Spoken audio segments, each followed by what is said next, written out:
자, 그러면 오늘은 369쪽입니다. 369쪽을 보시겠는데요. 우리가 이제 지난 시간에 이 4대 성문이 깨달음을 얻는 그 내용을 지금 공부하고 있어요.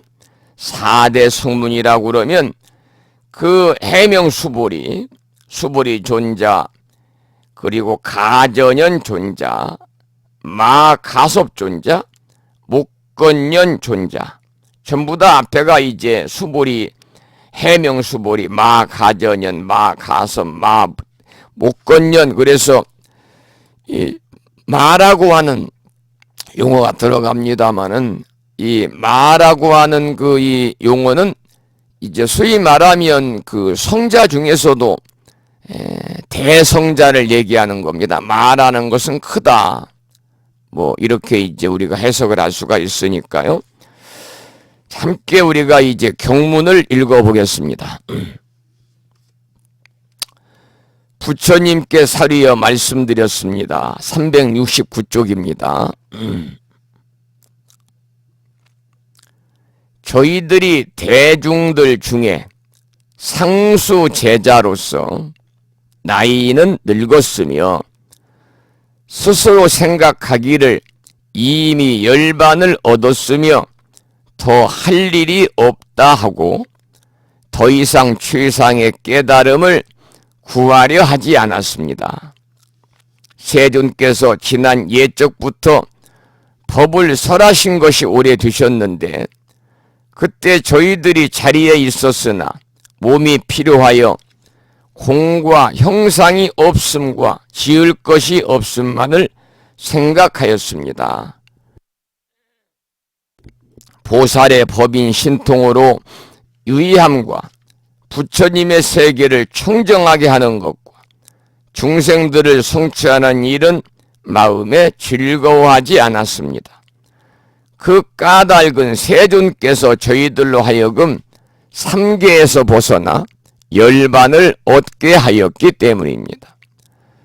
또 지금 저희들은 나이가 이미 늙었으므로 부처님께서 보살들을 교화하시는 최상의 깨달음에 대하여는 조금도 좋아하는 마음을 내지 아니하였습니다.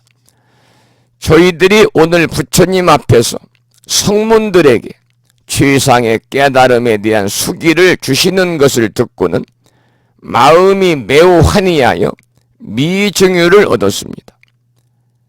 생각지도 아니하다가 이제 후련히 희귀한 법을 듣고 매우 경사스럽고 다행스러우며 저희들로서는 큰 이익을 얻었습니다. 마치 한량없는 보물을 구하지 않았는데 저절로 얻어진 것과 같습니다. 이렇게 본문을, 경문 본문을 함께 읽었습니다마는 꼭 함께 읽으시기 바랍니다. 그래야 여러분들에게 이해도도 빠르고 많은 도움이 됩니다. 이 불심사에서도 이제 이 정기법회가 매달 음력 초하루 법회 신중 기도일입니다. 그리고 매달 보름 법회 인등기도, 정월달 되면은 많은 우리 법우님들께서 1년 동안 가족들의 건강과 평안을 기원하면서 부처님 전에 1년 365일 하루 24시간 꺼지지 않는 등을 밝히는 인등불공기도에 동참하시는 분들이 많이 계시죠. 사실은 인등기도에 동참하셔서 하셔가지고 이렇게 시주하시는 보시금이 불심사 1년 운영에 반절을 차지합니다. 그래서 그분들에게는 항상 감사한 마음을 가지고 제가 보름날 인등법회만큼은 철저하게 정말 한 분 한 분 축원을 드리면서 성심껏 불공드리고 기도를 드리고 있습니다. 그런데 이제 초하루 신중기도 또 보름 인등기도에 이제 보시금은 보내시면서도 실제는 또 거리가 멀고 또 가까운 곳에 계시는 분들은 대부분 집에서 노시는 분들이 안 계시기 때문에 불심사에 오시는 분들은 연세가 많으신 분들이 없습니다.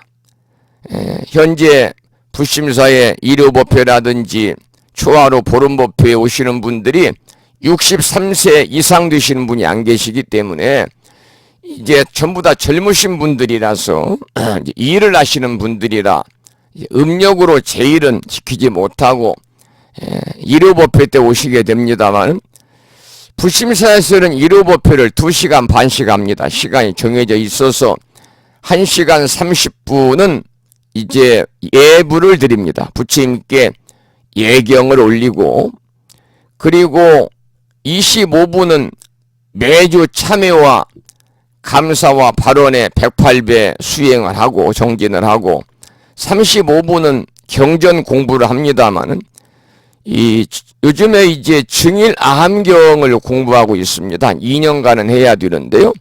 그런데 증일 아함경 이렇게 한 단락씩 공부하면서 함께 읽어 나가거든요. 함께 읽어 나가면서 경전 공부를 일요법회 때 하니까 참으로 좋습니다. 함께 동참하시는 법우님들께서도 아무래도 이해도가 높기 때문에 제가 부연 설명을 하면 그때그때 바로 쉽게 이해가 되는 그런 경향이 있고, 그래서 직접 여러분들이 이 시간 경전을 함께 읽으십사, 소리내서 읽으십시오, 이런 말씀을 꼭 드립니다. 그래서 이 강의를 들으실 때는 식구들이 계시는 공간에서 하면 여러분들이 정신 집중이 안 되니까요.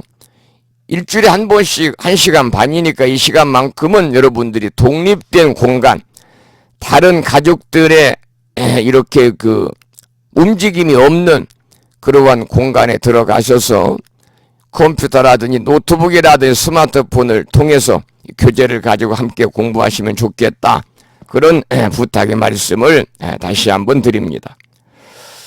여기 이제 본문에 보면은요, 상수 제자로서 나이는 늙었으며 스스로 생각하기를 이미 열반을 얻었으며 할 일이 없다고 하고 더 이상 최상의 깨달음을 구하려 하지 않았습니다. 이런 경전의 말씀이 나옵니다. 상수 제자. 우리가 이제 상수 제자 그러면요, 일상자, 머리 숫자를 쓰게 되죠. 그래서 부처님 제자들은 우리가 경전 공부할 때 보면은 특히 이제 경전에서 부처님이 설법할 때 함께 자리를 한 그러한 제자들을 우리가 지칭할 때 흔히 하는 표현이 부처님을 수행한 상수 제자 1250인을 이야기합니다. 1250 제자. 그 많은 제자들 중에서도 이제 교단에서 특히 중요한 일을 담당해서 1250인의 제자들 중에 모범이라고 할 만한 그러한 제자들을 우리가 이제 지칭할 때 우리는 10대 제자다, 그렇게 이야기를 합니다. 10대 제자다. 부처님의 많은 제자 중에서 널리 꼽히는 제자들이죠. 잠시 상수 제자에 관해서 여러분의 이해를 좀 돕기 위해서 말씀을 좀 드리겠습니다. 우리들이 이제 절에 가셔가지고 아까 제가 이제 뭐 초하루 법회, 보름 법회, 일요 법회 말씀을 드렸습니다만 그 사시불공 법회뿐만이 아니라 우리가 이제 조석으로 하는 조석 예불 때도 보면 칠정례라고 그래서 이 지심규명례로 시작되는 칠정례를 하거든요. 지심규명례. 그 내용 중간에 보면은 이런 말이 나옵니다.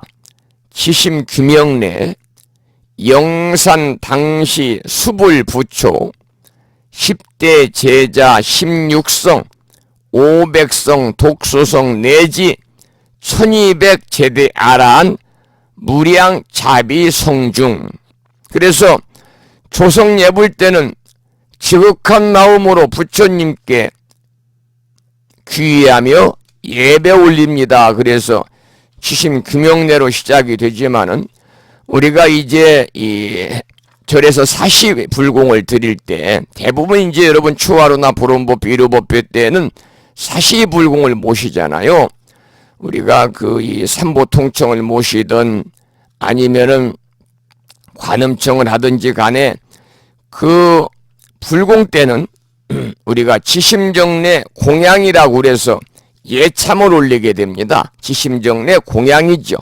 지극한 마음으로 부처님께 정례하며 공양 올립니다.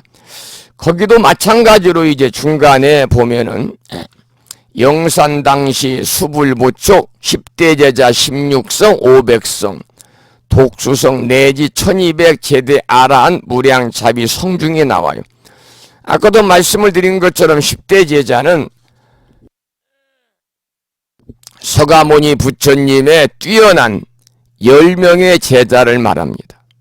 여러분 잘 아시는 지혜제일 사리불, 신통제일 목건년, 두타제일 마가서, 해공제일 수보리, 설법제일 불우나, 천안제일 아나윤, 노느제일 가전연, 지게제일 우마리, 밀행제일 라울라, 다문제일 아난존자. 이게 10대 제자입니다.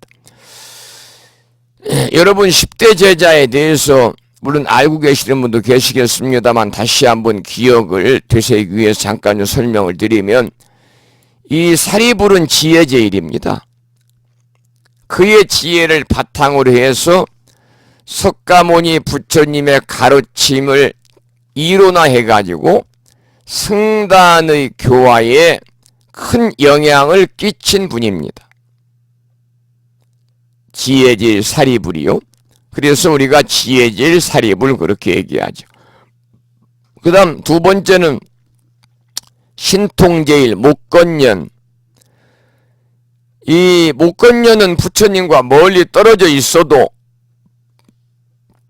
서로 마음이 교감을 했고 남들이 보지 못하는 것, 신통제일이니까 남들이 보지 못하는 것을 볼 수 있는 신통력이 뛰어난 인물이 신통제일 목건년입니다.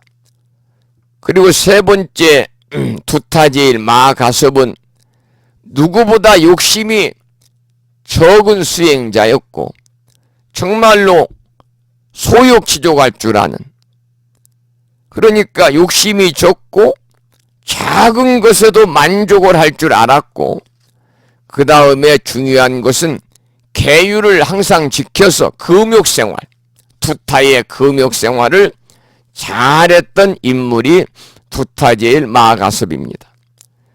네 번째 천안제일 아나율은 부처님께 설법하실 때 깜빡 졸은 일이 있습니다.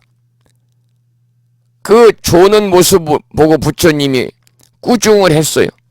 그러자 부끄러움을 느낀 아나율이 수행자로서 부처님이 설법하는 중간에 졸아가지고 꾸중을 들었다고 하는 그런 수치심을 느낀 아나율이 다시는 잠을 자지 않고 수행을 하다가 양쪽 눈이 보이지 않는 장님이 되었습니다.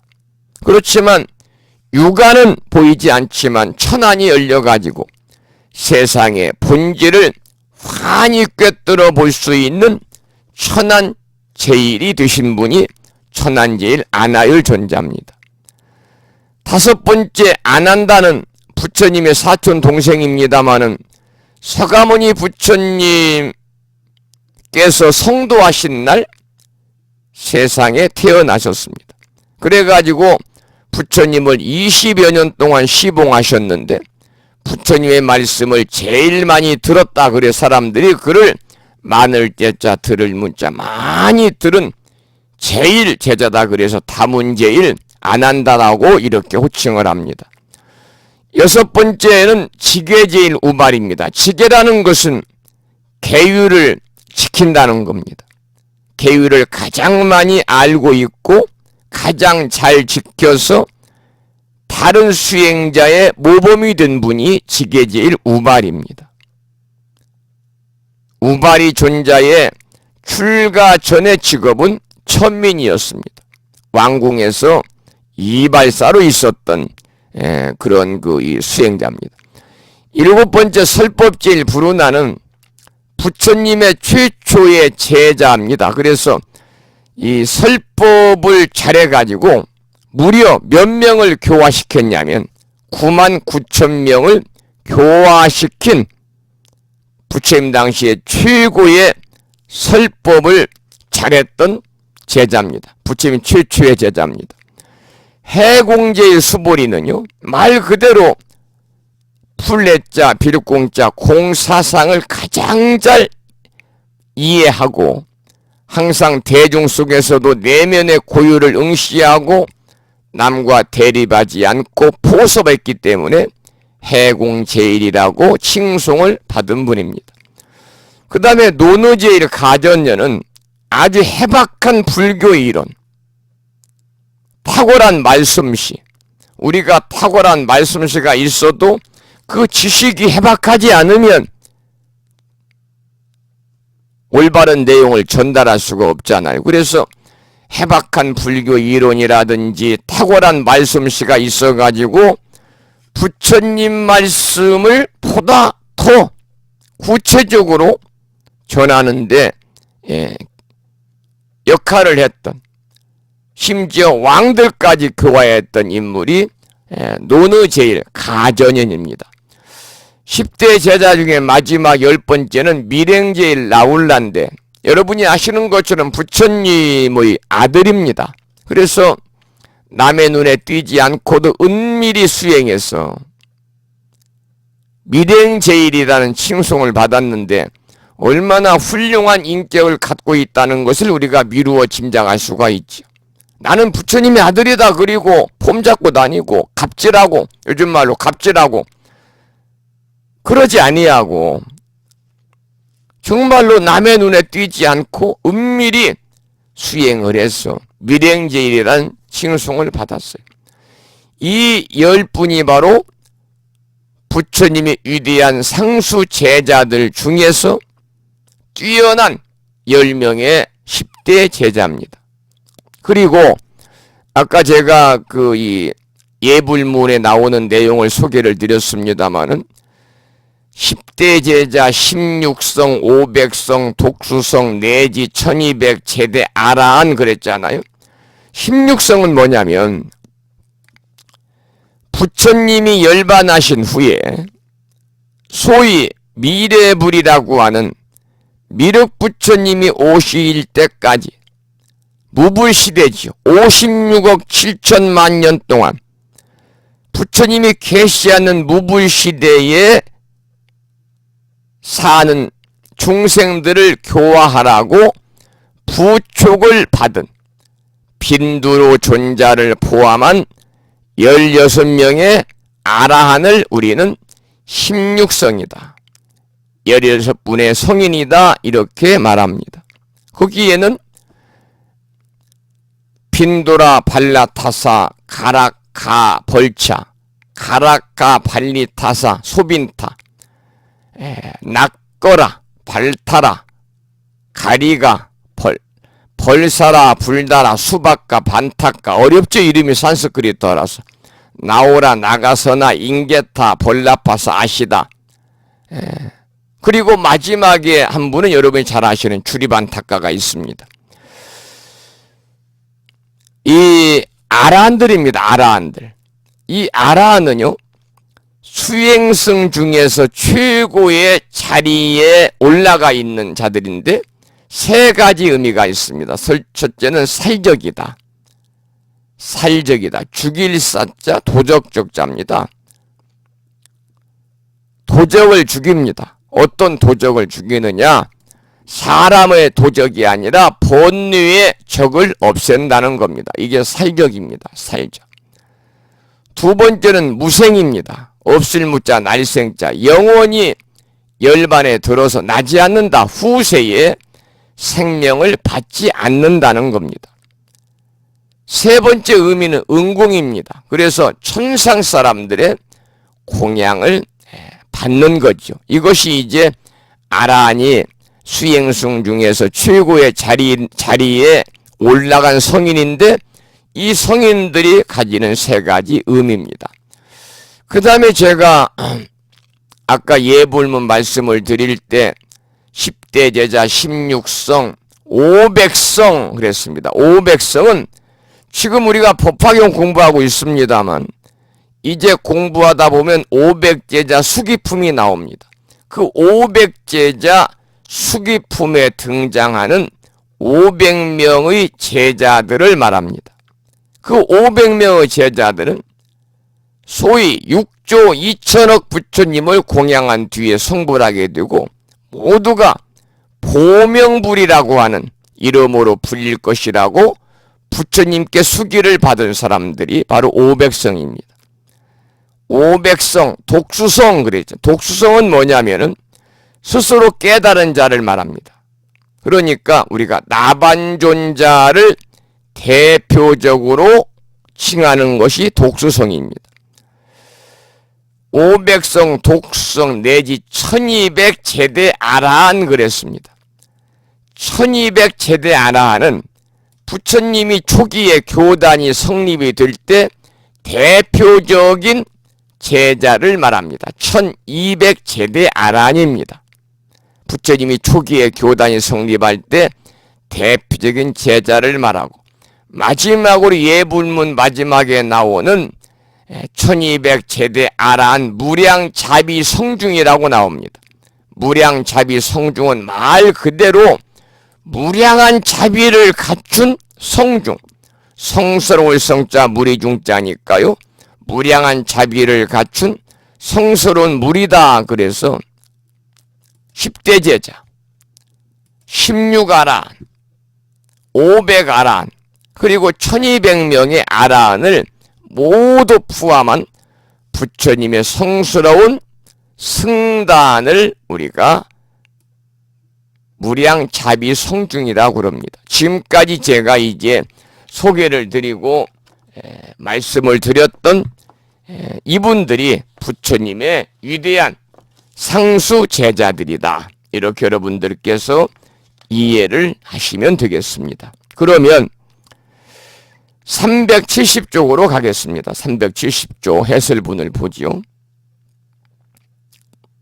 수보리와 가전연, 가섭, 그리고 목건연은 그야말로 자타가 공인하는 부처님의 상수 제자입니다. 방금 설명을 드렸죠. 또한 이미 열반을 얻어서 더 이상 할 것이 없습니다. 다시 말해서 고통에서 벗어났고, 열반을 얻었다는 것은 고통에서 벗어났고 망상이 사라져 가지고 더 이상 공부할 것이 없다고 스스로 생각을 한 것이죠. 그 본문에 이런 말이 있잖아요. 세존께서 지난 예적부터 법을 설하신 것이 오래되셨는데 그때 저희들이 자리에 있었으나 몸이 피로하여 공과 형상이 없음과 지을 것이 없음만을 생각하였습니다. 라고 하는 경구의 말씀이 있습니다.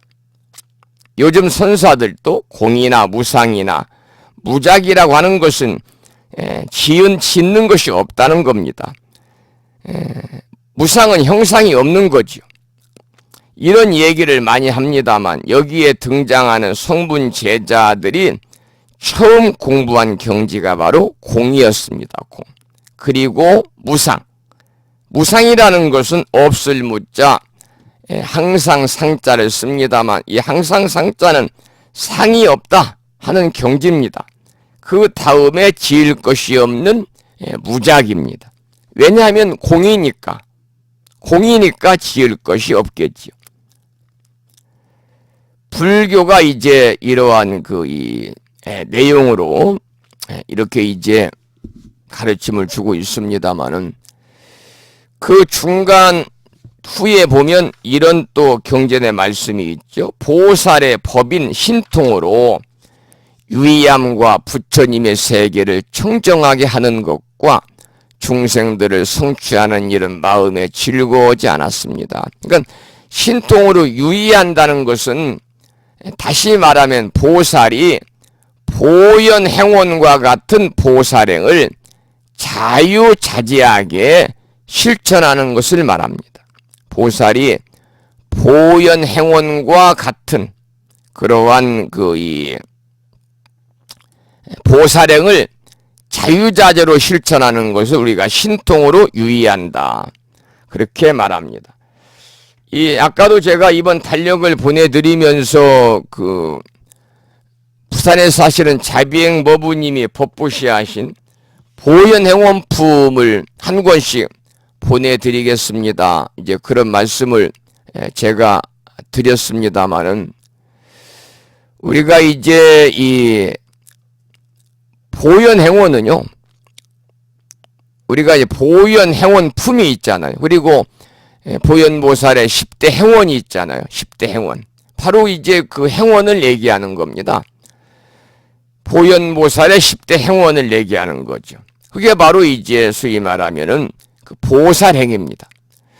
이와 같은 삶을 신통으로 유의한다. 부처님의 세계를 청정하게 한다 그랬는데 이 말은 청정하게 한다는 말은 부처님의 세계를 완성시킨다 그런 말이에요. 부처님의 세계를 완성시킨다, 완성한다 그런 뜻이 됩니다. 중생들이 성취하는 일이 바로 불교가 하는 일이니까요. 중생들을 성취하는 일이 불교가 하는 일입니다. 중생이 부처의 경지에 도달하도록 한다 그 말입니다.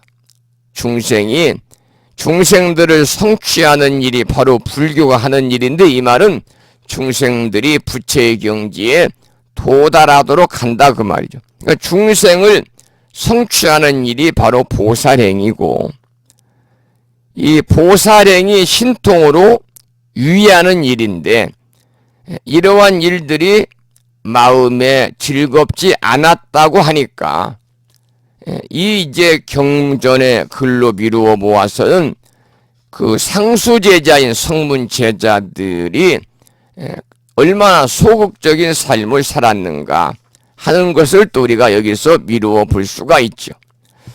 또 내용 중에서 그런 말이 나오잖아요. 또 지금 저희들은 나이가 이미 늙었으므로 부처님께서 보살들을 교화하시는 최상의 깨달음에 대해서는 조금도 좋아하는 마음을 내지 아니하였습니다. 라는 말이 나옵니다. 그 마지막 부분에 나오잖아요. 소위 명색이 부처님의 상수 제자인데 이런 말을 했어요. 이 내용은 이제 미루어 볼 때 법화경이 부처님의 열반을 앞두고 설해진 경전입니다. 그러니까 부처님께서 이제 이 세숙의 나이 80세에 열반에 드셨으니까 아마도 법화경이 설해진 시기가 부처님의 연세가 최소한 70대 중후반이 아닌가 이렇게 이제 불교학자들이 이야기를 하고 있거든요. 그렇다면 이 상수 제자들의 나이도 비슷하거나 더 많았습니다. 사리불이라든지 마가섭은 서가모니 부처님보다 나이가 훨씬 많았고요. 그리고 목건년 존자나 가전년이나 수보리 존자 같은 경우에도 서가모니 부처님과 거의 비슷한 연배였다는 거죠. 저희들이 오늘 부처님 앞에서 성문들에게 최상의 깨달음에 대한 수기를 주시는 것을 듣고는 매우 환희하여 미중유를 얻었습니다. 라는 부분이 또 이제 마지막 부분에 나옵니다만 우리가 공부한 방편품에서 이르기를 망상이 부글부글 끓는 산란한 마음으로 부처님 앞에 절 한번 하고 손 한번 든 것으로도 모두 불도를 이루었다는 말이 앞에서 공부한 방편품에서 나왔습니다. 그러니까 이보다 더 큰 수기가 어디 있겠느냐 그 말이죠. 그리고 이제 비유품에서 사리불이 수기를 받는 것을 보니까 사리불이 가장 먼저 수기를 받았잖아요. 자신들도 이제 그와 같이 되리라는 것을 알게 된 거죠. 그러니까 공이라든지 무상이라든지 이 형상이 없는 무상이라든지 더 이상 지을 것이 없는 무장만 공부하고 더 이상 이제 배울 것이 없다고 생각을 했는데 중생이 부처가 되도록 하는 보살행을 자유자재로 행해가지고 부처님의 세계를 아름답게 장엄하는 것을 공부의 경지로 삼게 되었다.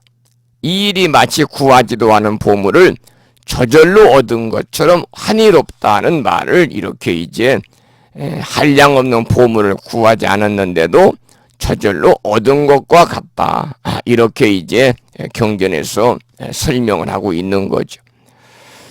372쪽에 보면은 이제 궁자의 비유가 나옵니다. 궁자의 비유. 이게 이제 바로 핵심입니다. 핵심. 궁자의 비유가 핵심이에요. 우리가 지금 이제 공부하고 있는 이 경전이 신의 품인데 신의 품에서 중요한 것은 바로 이 궁자의 비유거든요. 그래서 전에도 제가 여러분들에게 앞에서도 이 말씀을 드릴 때 법화 치료에 관해서 몇 차례 말씀을 드리고 구체적인 말씀을 소개를 드렸습니다마는 이 법화경에서 말하는 7가지 비유입니다. 그래서 서가모니 부처님께서 법화경의 참뜻을 비유를 통해 설파하신 것이 법화치료인데 우리가 이제 그 비유품에서 삼품 비유품에서 화택류를 공부했죠. 사품 신의 품에서는 우리가 이제 궁자유를 공부하게 됩니다. 궁자유. 그래서 지금부터 이제 공부하는 것이 바로 궁자유의 비유입니다. 372쪽이죠. 그 다음에 이제 이 오품, 약초유품에서 이제 약초유를 이제 공부하게 되고 제7품 화성유품에서 화성유를 공부하게 됩니다. 그래서 상권에서 이렇게 이제 화성유까지 공부를 하게 되는데요. 오늘부터 이제 372쪽에 궁자의 비유를 이제 공부하겠습니다. 이 궁자라는 것은 뭐냐? 궁자는 궁할 궁자입니다. 궁하다, 궁하다. 궁하다. 그런 말이 빈자다. 가난한 자를 빈자라고 그러잖아요. 궁자의 비유인데요. 이 궁자는 뭐냐면 지금 우리가 공부하고 있는 법화경 신의 품에 나오는 빈궁한 자식입니다. 그게 궁자입니다. 궁할 궁자 아들 자자. 빈궁한 자식이다. 그러니까 이 주인공인 장자의 아들이 집을 나가서 떠돌아다니다가 자기 집인지도 모르고 자기 집이 앞에 이르니까 장자는 알아보잖아요. 어릴 때 집을 나갔어. 그래서 장자가 자신의 아들인 줄 알고 맞아들여가지고 전 재산을 물려주었다는 이야기가 바로 궁자의 이 신의 품에 나오는 궁자의 비유입니다. 그래서 서가모니 이 말은 뭐냐면 서가모니 부처님께서는요 불성을 잃어버리고 방황하는 중생들이 삼계를 이리저리 떠들고 있기 때문에 부처님이 자비 방편으로 그 불성을 잃어버리고 떠돌아다니는 중생들을 올바른 방향으로 인도하고 그리고 법화의 묘한 법을 가르쳐가지고 그야말로 정도를 깨닫게 하는 것을 비유한 것이 바로 법화경에 나오는 이 궁자의 그러한 비유가 되겠습니다. 궁자의 비유. 그러면 궁자의 이야기, 신의 품의 궁자유의 이야기를 잠깐만 이제 뒤에 쭉 길게 이어집니다만은 핵심적으로 요약해서 말씀을 잠깐 드리면요. 어떤 사내가 어렸을 때 아버지와 헤어져 가지고 수십 년 동안이나 방랑 생활을 했습니다. 그런데 그동안 그 아버지가 아주 커다란 부자가 되어 있었습니다. 아들은 거지나 다름없는 그러한 형색으로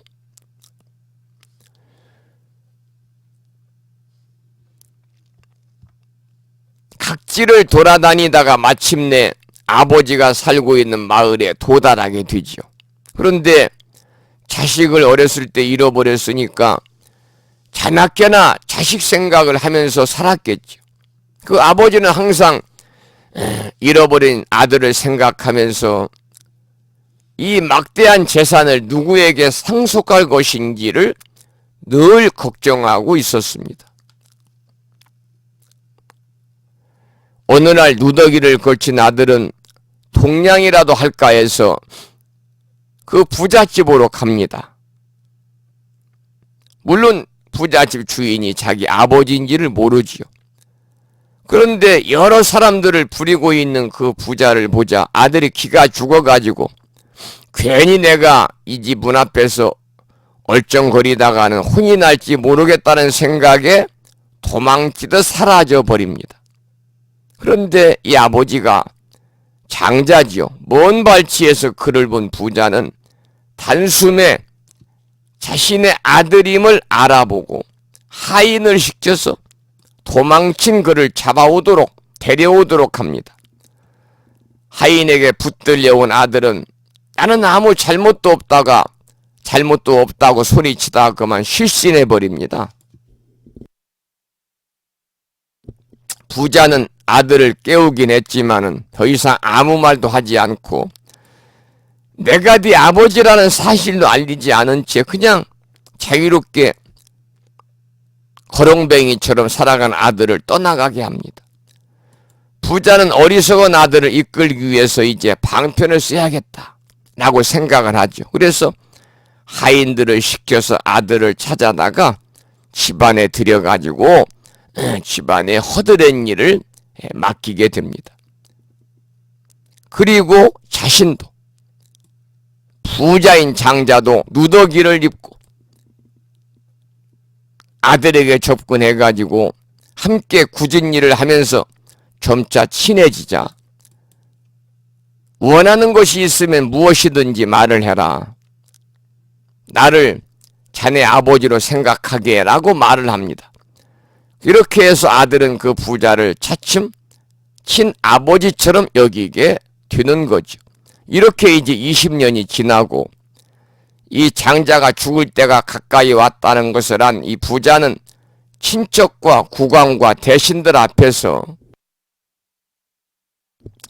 그간의 사정을 다 이야기하고 아들에게 전 재산을 물려줄 것을 선언을 하게 됩니다. 이런 비유인데 이 비유는 부처님이 갑자기 당신들은 나의 아들이고 성불할 것이다 라고 말한다 해도 사람들이 그 말을 이해하지 못하고 도리어 두려워할 것 같으니까 부처님이 교묘한 방편을 써서 우리 중생들을 깨달음의 길로 성불의 길로 이끈다는 비유의 내용이 이제 오늘부터 공부하게 될 신의 품의 궁자의 비유, 우리가 궁자유라고 그러잖아요. 궁자의 비유의 이야기입니다. 그러면 이제 373쪽의 경문을 함께 읽어보겠습니다. 세존이시여, 저희들이 이제 비유를 들어서 이 뜻을 밝히겠습니다. 비유컨대 어떤 사람이 어린 시절에 아버지를 버리고 도망하여 집을 나가서 다른 지방에서 10년, 20년 내지 50년을 살았습니다. 나이는 이미 많아졌고 곤궁하기가 막심하여 사방으로 헤매면서 의식을 구하여 여기저기 돌아다니다가 우연히 고향으로 향하였습니다. 그의 아버지는 일찍이 아들을 찾아다니다가 만나지 못하고 도중에 어느 도시에 머물러 살았습니다. 그 집은 매우 부유하여 재물이 한량없고 금은 유리, 산호, 호박, 파리, 진주들이 창고마다 가득 차서 넘쳐났습니다. 거기다가 노비와 시종들과 청지기 등 관리들도 많았습니다. 코끼리, 말, 수레, 소, 양이 무수히 많았으며 전곡이나 돈을 빌려주고 이자를 받아들이는 일이 다른 지방에까지 퍼져서 이 집에는 장사하는 이들과 거강꾼들이 들끓었습니다. 그때 빈궁한 아들이 이 마을 저 마을로 두루 돌아다니고 이 지방과 저 지방을 지나다가 마침내 아버지가 살고 있는 도시에 이르렀습니다. 아버지는 언제나 아들을 생각하였습니다. 아들과 이별한 지가 벌써 50년이 되었으나 아직 다른 이에게는 이러한 사실을 한 번도 말하지 않고 마음속으로 홀로 한탄하였습니다. 나이는 늙었고 재산은 많아서 금은 진보가 창고에서 넘쳐나는데 자식이 없으니 어느 때든지 죽게 되면 재산은 모두 흩어져서 전해줄 데가 없겠구나 하고 은근히 기다리며 그 아들을 매일 못 잊어 하였습니다. 또 생각하기를 내가 만약 아들을 만나서 재산을 전해준다면 무한히 즐겁고 다시는 근심이 없으리라 하였습니다. 여기까지 이제 경문을 읽었는데요. 그 경문 중에 청직이라는 말이 나오잖아요. 청직이 등 관리들도 많았다. 이 관청청자를 씁니다마는 남의 것을 대신 맡아 지키고 관리하는 사람을 청직이다 이렇게 말합니다. 자, 그러면 이제 이 해설문을 함께 공부하겠습니다. 궁자의 비유. 그래서 이제 궁할 궁자 아들 자자를 쓰고 그리고 이제 유자는 우리가 궁자의 비유 그럴 때 우리가 비유한다. 그래서 이 비유할 때의 그러한 유자를 우리가 쓰게 되죠. 비유할 때 유자를 씁니다. 비유 유자를 쓰죠. 궁자의 비유입니다. 궁자의 비유. 그래서 궁자 유다 이렇게 이제 이야기를 합니다. 이 궁자의 비유는 부처님이 아니라 상수 제자들이 그동안 공부해 오면서 오늘 법화경을 공부하는 이 순간까지 다다른 소감과 깨달음의 경지를 함축해서 표현한 겁니다. 간단히 줄거리를 요약하면 아까도 제가 잠깐 신해품 궁자유의 이야기에 대해서 개략적인 말씀을 드렸습니다만 다시 한번 읽어드리죠. 아버지와 아들이 서로 떨어지게 되었습니다. 아들은 집을 나가서 거지가 되어 험한 객지를 헤매다가 아버지가 계신 집으로 돌아옵니다. 헤어져 있던 사이에 아버지는 어마어마한 부자가 되었고 아들은 아무것도 없는 거지가 되었습니다. 아들은 그 집이 아버지의 집인 줄도 모르고 그 집에서 품을 팔아 하루하루 연명합니다.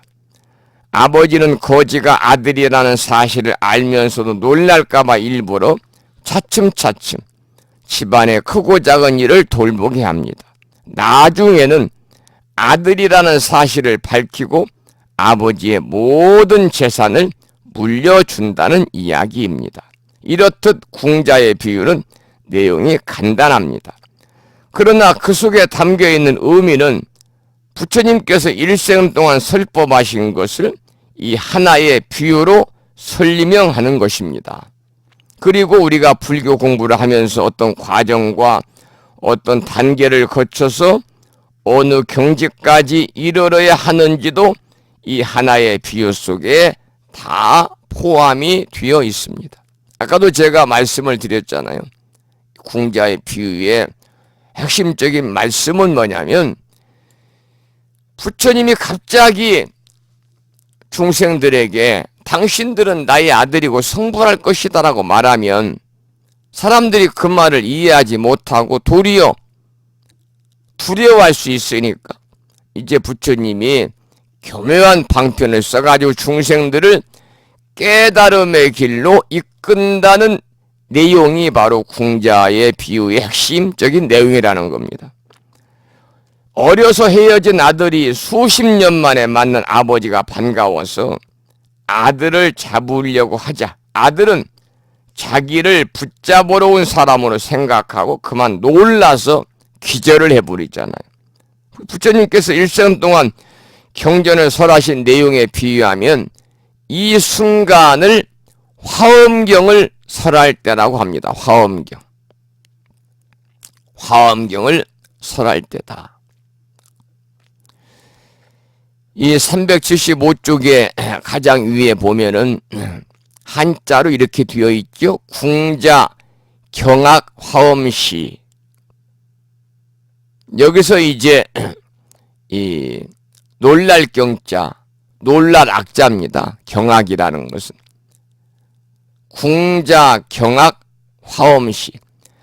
부처님이 성도하고 나서 처음으로 화엄경을 설하셨죠. 37일 동안, 21일 동안. 그런데 그 수준이 너무 높아가지고 알아듣는 사람이 아무도 없었다는 겁니다.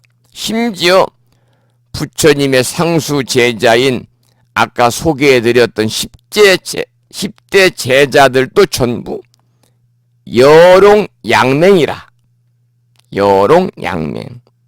규머거리 롱자 눈멀 맹자. 마치 규머거리와 같고 장님과 같았다는 거예요.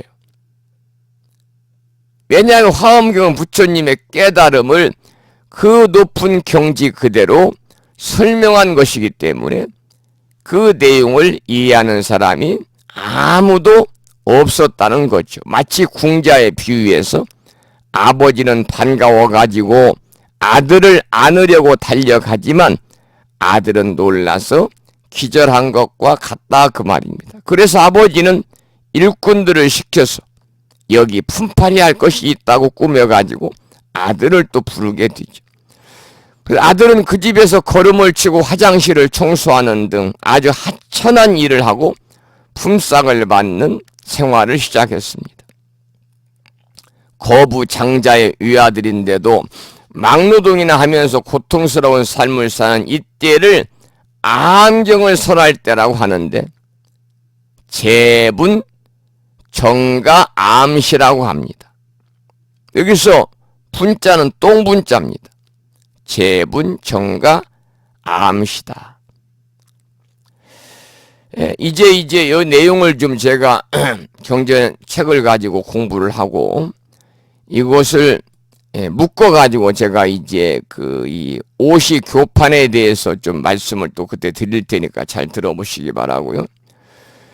그리고 시간이 흐르고 차츰차츰 근기가 상승해가지고 그 집에 이제 아들이 자유롭게 출입을 하게 되죠. 이때를 출입자재 방등시다. 방등부 경전을 설할 때다 그 말입니다. 방등부 경전에는 뭐가 있느냐? 유마경이 있고 승만경이 있고 금광, 명광 등의 경전이 있습니다. 그 다음에 근기가 더 성숙해져 가지고 이 창고에는 무슨 보물이 있고 저 창고에는 무슨 양식이 있고 어디에는 돈이 얼마나 있고 어디에는 밭이 얼마나 있고 누구에게 얼마를 빌려주었고 하는 등 재산 상황을 소상하게 아들이 아는 경지까지 이제 다다릅니다. 그때를 영지 보물 반야시다 그럽니다.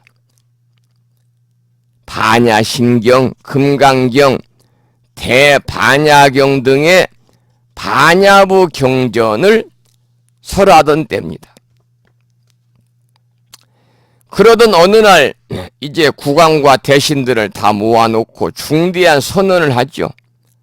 이 사람은 일꾼이 아니라 본래 내 친아들이었다. 그런데 이러저러한 연유로 해서 우리 집에서 품을 팔았지만은 이제는 나의 전 재산을 물려주라고 한다. 그러니 여러분들도 그렇게 알고 지금까지 나를 대했듯이 이 아들을 그렇게 대해주시오 하면서 가업을 아들에게 모두 물려주는데, 이때를 전부 가업을 물려주는 법화시라고 하는데, 법화경을 설하던 때입니다. 법화경을 설하던 때다. 그리고 이제 이런 개송이 있어 함께 읽어보죠. 376쪽. 376쪽 중간입니다. 함께 읽어보겠습니다.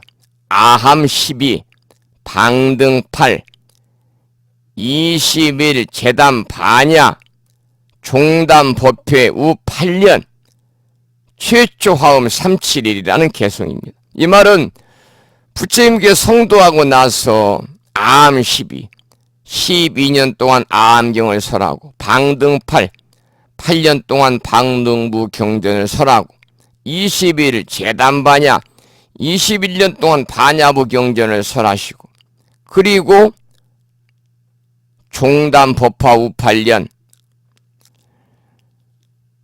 열반하시연에 8년 동안 법화경을 설하셨고, 최초화음 37일이라 성도한 직후 처음 21일 동안 화엄경을 설했다는 그런 뜻입니다.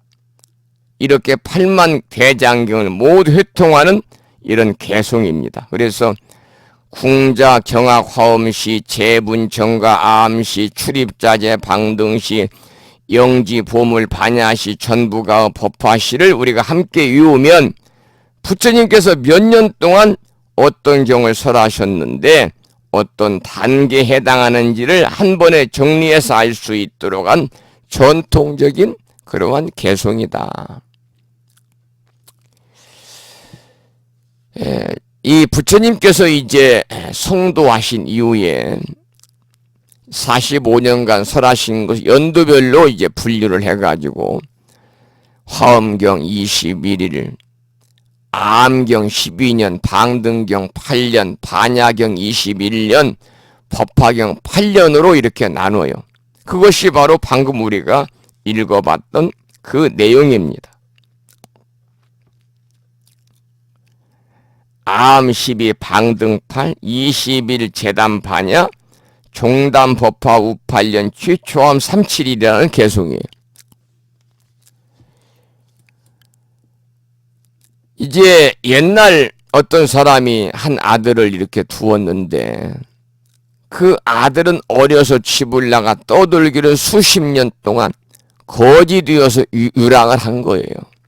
그래서 그 아버지는 큰 부자가 되었지만은 자나깨나 아들 찾는데 부심하던 중에 어느 날 대문 밖에서 기웃거리는 거지를 보는 순간에 자신의 아들임을 알고 뛰어나가서 붙잡으려고 하니까 그 거지가 놀라움과 두려움에 도망을 가버리잖아요.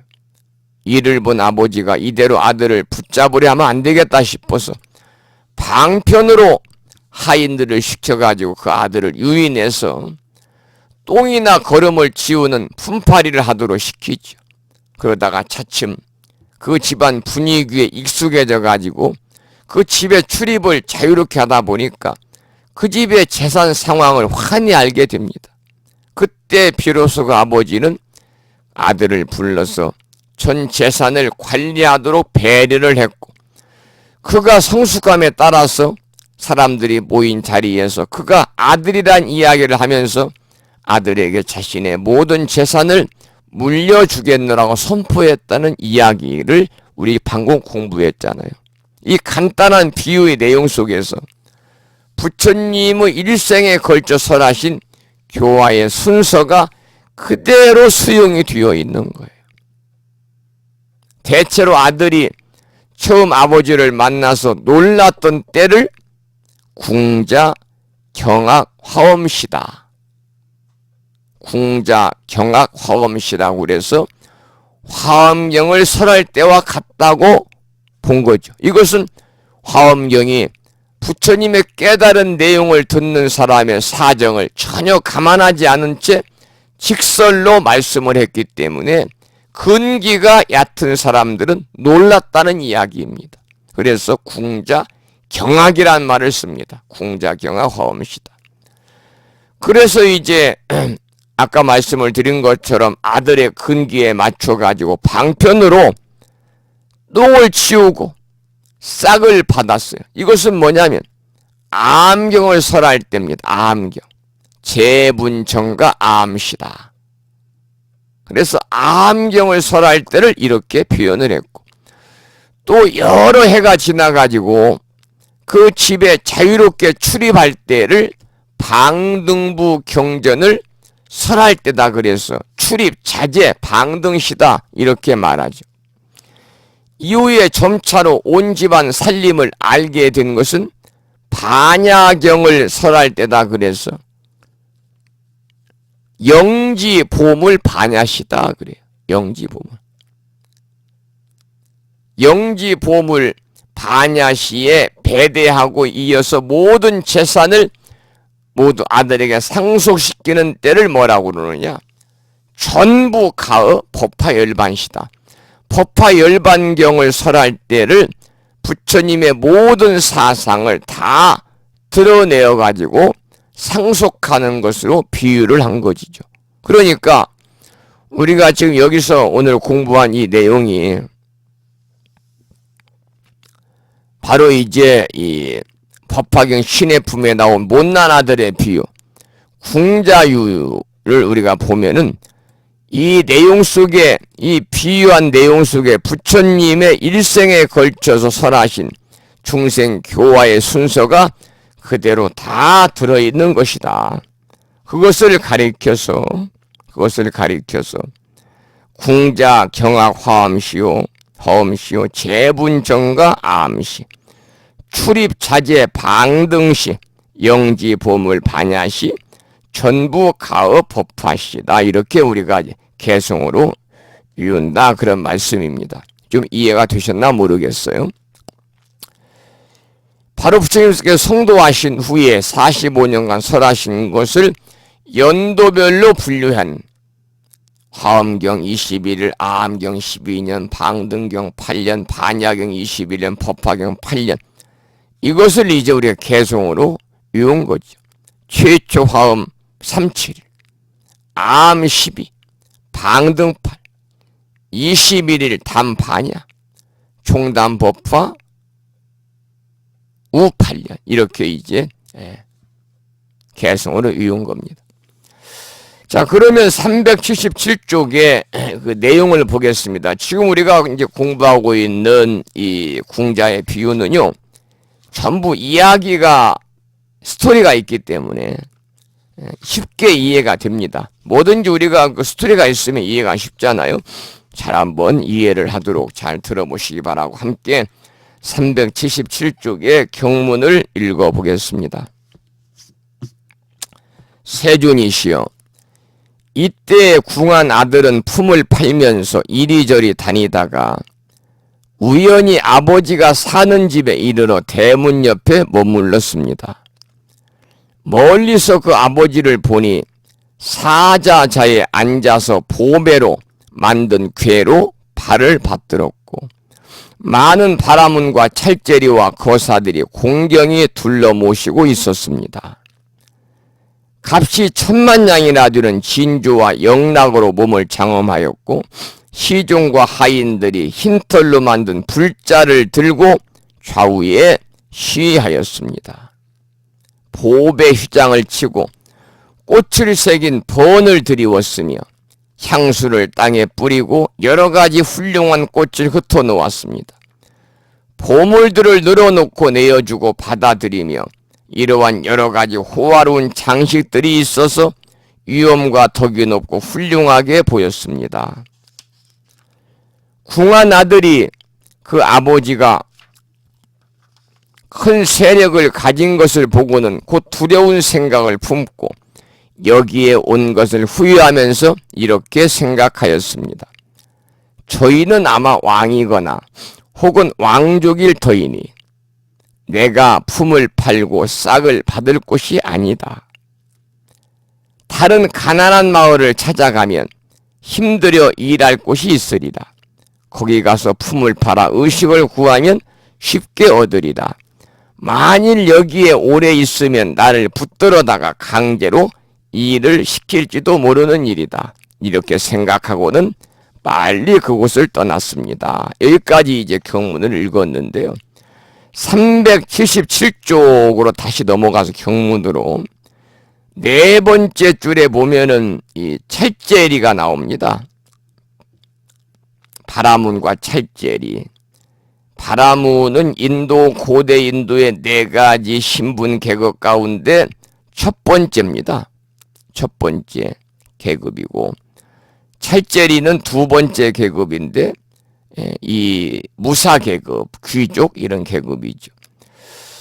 그리고 거기 나오는 내용 중에서 흰털로 만든 불자라는 게 있습니다. 불자. 여기 불자는 떨칠 불자입니다. 떨칠 불자. 여러분들이 큰 불교 의식에서 보면은요, 그 사자자에 오른 스님들이 이제 우리가 흔히 이 털이개 같이 생겼잖아요. 털이 같이 생긴 그 불자를 이렇게 들고 계시는 모습을 볼 텐데, 이것은 불교에서 상념을 떨어낸다는 의미로 사용이 되는 거예요. 그 불자는 그냥 폼으로 들고 있는 것이 아니라 불교에서는 상념을, 망상과 상념을 떨쳐내는 의미로 이렇게 이제 사용을 하고 있습니다. 그러니까 원래는 이제 우리가 먼지를 터는 물건처럼 이렇게 이제 털개처럼 생겼습니다만은, 먼지털이 모양으로 생겼는데, 원래는 스님들이 모기라든지 이런 벌레들을 쫓을 때 쓰던 먼지털이의 모양의 물건인데요. 지금은 이제 이 불자를 아무나 소지하는 게 아니라 정말 한 종단에 그러한 이 정신적인 지도자인 분들이 말하자면 종정예하잖아요. 종정예. 종정도 뭐 종정 나름이죠. 이 종정도 요즘에는 하도 나홀로 종단들이 많아가지고 종정이라고 다 종정이 아닙니다만, 대한민국의 조계종이라든지 한국의 태고종이라든지 대한민국의 천태종이라든지 이러한 이 굴지에 그러한 이 종단의 정신적인 지도자인 그러한 이 종정이하들이 이렇게 이제 법회 때 법상에 올릴 때 들고 이렇게 올르는 것이 이제 불자인데, 떨칠 불자거든요. 수행자가 마음의 번뇌와 티끌을 떨어낸다 하는 상징적인 의미를 가지고 있습니다. 수행자가 이 마음의 티끌이나 그러한 먼지를 털어낸다. 그래서 특히 이제 선에서는요, 마음의 잡념을 쓸어내는 하나의 상징물로 이렇게 이제 여기고 있는 것이 이제 불자입니다. 나와 있는 내용 중에서 이제 낱말에 관해서 좀 몇 가지 설명을 드렸고, 378쪽을 보면은 해설문을 보겠습니다. 사좌자에 앉아서, 여러분들 뭡니까? 스님 법회 때 스님의 법문을 청할 때 청법가를 여러분들 부르잖아요. 당신절에서 부르십니까? 청법가 원래 불러야 됩니다. 사좌자라는 말이 나오잖아요. 사좌자에 앉아서. 원래 사좌자는요, 부처님이 앉는 자리를 얘기해요. 그런데 지금 부처님이 안 계시잖아요. 그러니까 그 자리에 누가 앉느냐? 부처님과 같은 덕이 높은 고승이 앉는 자리예요. 그래서 설법할 때 이제 큰 절은 설법할 때 그러한 높고 큰 상이 있잖아요. 이제 그 상을 우리가 이제 사자좌라고 그럽니다. 사자좌. 그래서 청법가를 여러분들 다 할 줄 알아야 됩니다. 청법가. 기본적으로 삼귀의 그리고 사홍서원 그리고 청법가 정도는 여러분들이 전부 다 할 줄 알으셔야 돼요. 다른 의식찬물가는 몰라도 덕 높으신 스승님 사좌자에 오르사 사자후를 앞소서 감노법을 주소서 옛 인연을 잇도록 새 인연을 맺도록 대자비를 베푸사 법을 설하옵소서. 이게 이제 청법까지 않습니까? 그래서 설법할 때 쓰는 높고 큰 상, 덕이 높은 고승이 훌륭한 대덕 고승 큰 스님들이 앉는 자리가 사좌자인데 원래는 부처가 앉는 자리다 그 말입니다. 그러니까 사좌자에 앉아서 온갖 보배와 영락으로, 영락은 목걸이입니다. 보물만 영락은 목걸이인데 몸을 장엄하고 수많은 바라문과 찰제리와 거사들이 호위하며 그 아까도 말씀을 드렸습니다만 부처님 당시 인도에는 그 철저하게 신분 제도가 철저하게 있었습니다. 그래서 가장 위에가 이제 바라문인데요. 인도의 그 네 가지 신분 제도를 우리가 카스트라고 그래요. 카스트 제도라고 하잖아요. 그런데 인도의 특유의 신분 제도인 네 가지 중에서 가장 높은 위치가 이제 바라문인데 무슨 계급이냐? 승려 계급입니다. 그러니까 인도에서는 그 당시 승려 계급이 가장 높은 계급이었고 두 번째가 여기 나오는 찰제리, 아까 나오는 찰제리, 무사나 귀족들을 얘기하는 거죠. 보배 휘장을 치고 땅에 향수와 꽃을 뿌려 놓은 모습은 부처님의 자비와 지혜, 위덕과 신통을 표현한 것입니다. 부처님께서 갖추신 온갖 힘과 두려움 없음과 삼매와 선정의 힘 등 증득한 모든 능력을 상징적으로 이렇게 표현하였다고 보면 됩니다. 한편 가난한 아들이 멀리서 그 집과 아버지의 모습을 보고는 기가 죽어버렸습니다. 그래서 내가 품을 팔고 싹을 받을 곳이 아니라라고 생각한 것입니다. 걸음을 치고 청소하는 하찮은 일도 어떤 집에서 하느냐에 따라 격이 있다고 생각을 한 것이죠. 못난 아들이 너무나도 빈천하게 살아왔기 때문에 이런 호화로운 집에서는 하찮은 일도 못한다고 아들이 생각을 한 거지요. 그러니까 어떤 집에 가서 하든지 간에 걸음 치우는 일은 걸음 치우는 일이고 마당 쓰는 일은 똑같이 마당을 쓰는 일인데도 불구하고 이렇게 호화롭고 의리의리한 집에서는 떨리고 겁이 나가지고 도저히 하찮은 일도 못하겠다는 생각을 못난 생각을 한 것이죠. 이것은 무슨 얘기냐? 성인의 가르침을 접하지 못했을 때 우리가 영위하는 못난 삶의 모습을 여기서 이렇게 비유한 겁니다. 성인의 가르침을 접하지 못했을 때 우리들이 영위하는 못난 삶의 모습을 여기서 이렇게 아들이 똑같은 일을 허드렛 일을 하고 하찮은 일을 해도 의리의리하고 호화스러운 집에서는 못하겠다고 생각하는 것을 이렇게 비유한 것이다 그 말입니다. 379쪽의 경문을 읽어보겠습니다. 그때 부호인 장자는 사자자에서 아들인 줄을 알아보고 크게 기뻐서 이렇게 생각하였습니다. 나의 창고에 가득한 재산을 이제 전해줄 때가 있구나. 내가 항상 이 아들을 생각하면서도 만날 수가 없었는데 이제 문득 스스로 왔으니 내 소원이 드디어 이루어졌구나. 내가 비록 나이는 늙었으나 재산을 아끼는 마음이 변함이 없던 것은 이런 까닭이다라고 하였습니다. 그러니까 아들은 아버지를 몰라보았지만은 아버지는 아들을 알아본 것이죠. 그리고는 자신이 모은 재산을 물려줄 아들이 스스로 찾아왔다고 생각을 한 것입니다. 이것은 무엇을 말하느냐면 깨달으신 부처님께서 최상의 경지를 사랑하는 제자들에게 모두 다 가르쳐주고 가는 것이 열반을 앞두신 부처님의 큰 문제였고 마음의 짐이었을 것이다. 그래서 아들을 만난 것이 반가운 거죠. 이제야 내 재산을 물려주고 편히 눈을 감을 수 있다는 사실에 이 장자가 기뻐한 것입니다.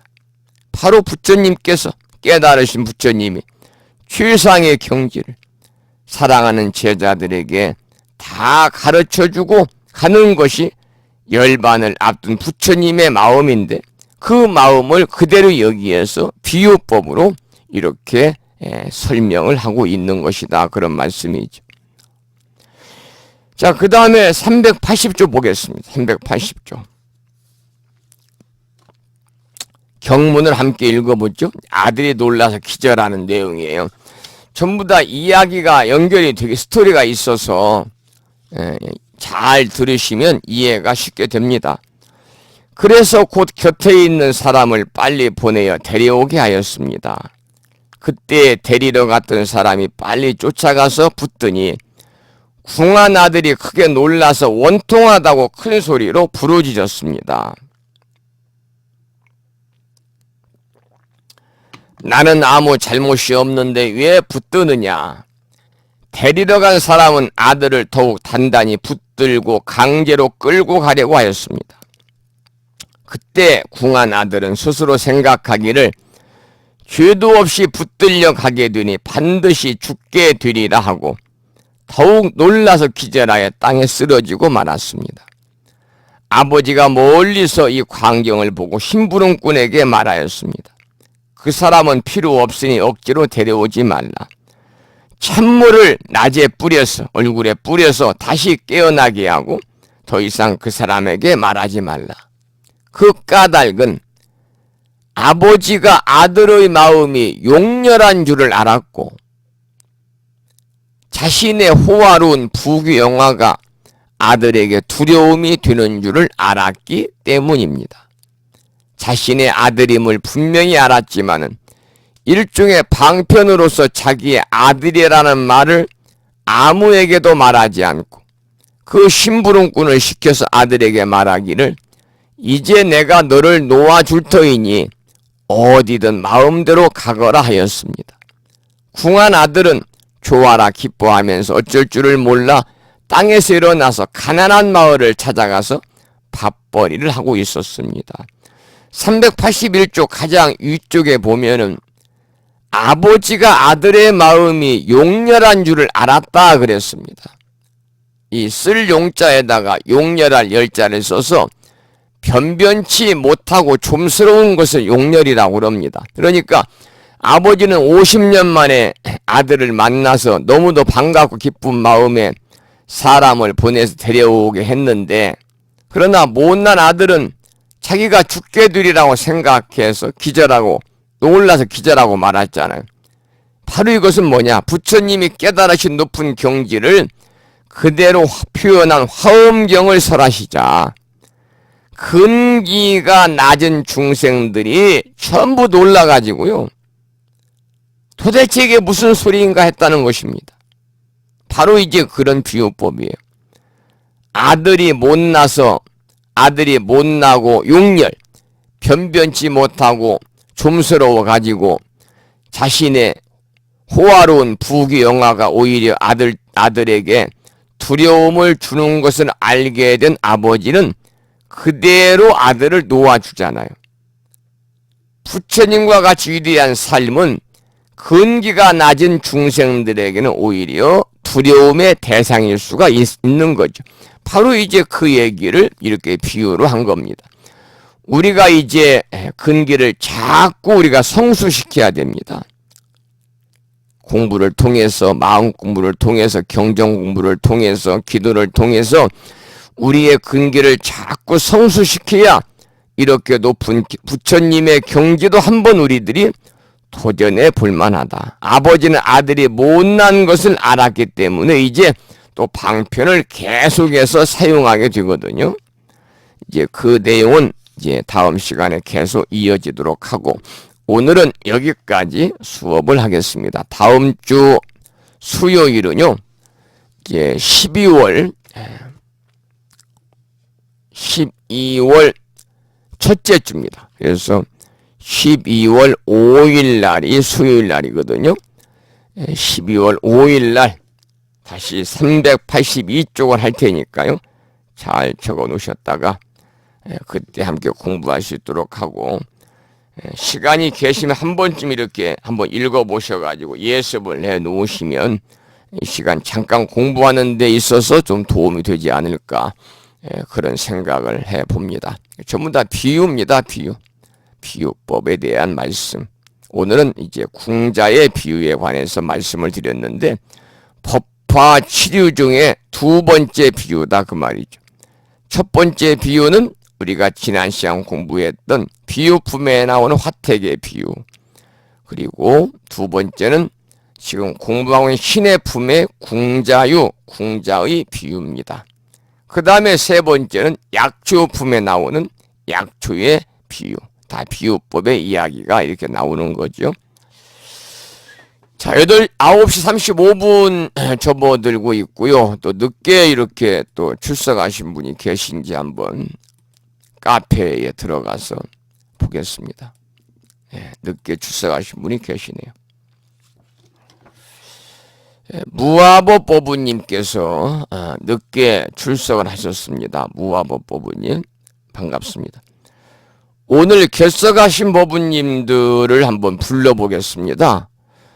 결석을 하지 않고 강의를 들었는데, 제가 이제 결석했다고 말씀을 하게 되면 저한테 문자 메시지를 주셔가지고 출석부 정리를 다시 할 수 있도록 도와주시기 바랍니다. 충남 보령시의 금당화 법부님이 결석하셨습니다. 서울의 대법평 법부님이 결석하셨습니다. 충남 보령의 선덕신 법부님이 결석하셨습니다. 그리고 청강하시는 분들은 뭐 결석을 해도 출석부에 뭐 기록이 안 되니까요. 자, 이렇게 해서 오늘 수업을 마치고요. 벌써 이제 11월도 마지막 강의를 했네요. 이제 다음 주 12월 5일 날 저녁에 만나 뵐 수 있도록 하고, 아까도 말씀을 드린 것처럼 12월 3일 날이 월요일 날이거든요. 일괄적으로 불심사 내년 기해년 달력을 한 부씩 보내드리겠습니다. 일반 우편으로 보내드리겠습니다. 사실은 절집에 여유만 있으면 택배로 보내면 구겨지도 않고 좋은데, 일반 우편으로 보내면 특히 이제 개인주택이 아니고 아파트나 연립이나 빌라에 사시는 분들은 1층에 우편함이 있는데 그 접어야 되니까, 접어야 들어가잖아요. 그러면 잘못하면 찢어지기도 하고 파손되기도 하고, 뭐 접으면 굽어지는 것이 뭐 또 필연적인 것이고, 그래서 택배로 보내면 좋지만 원체 부수가 많아서 택배로 보내기에는 발송비가 너무나 부담이 돼서 일반 우편으로 보내도 한 부에 한 1,500원 정도 되거든요. 일반 우편으로 보내는데 거기에 이번에는 보현 행원품까지 있어서 아마 한 부에 한 2,000원 정도씩은 받을 것 같네요. 무게가 있어가지고요. 이 다음 주 월요일 날 보내니까요.